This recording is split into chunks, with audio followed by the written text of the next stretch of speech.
काय म्हणता मित्रांनो, आज झोप पूर्ण झाली बघा. 11 वाजता उठलोय.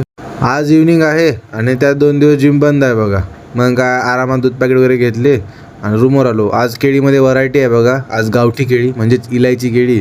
या गावठी केळीची ना म्हणजेच इलायची केळीची चव वेगळीच आहे बघा. व्यवस्थित खाऊन घेतलं, आंघोळ वगैरे केली, बॅग पॅक केलं, उचलली आणि निघालो होतो बससाठी.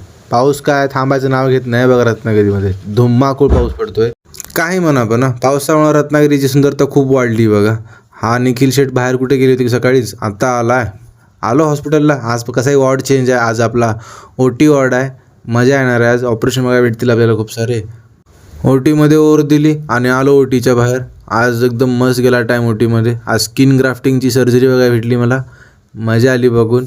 आणि रूमवरून बघतो काय एका साईडला साफसफाई आणि एका साईडला जेवणाची तयारी सुरू होती. मग काय मी पण स्वतःला साफसूफ केलं. तोपर्यंत जेवण तयार झालं होतं. अक्षयने डाळ भात मस्त बनवली होती. चला मग खाऊन घेतो. भेटतो उद्या. बाय.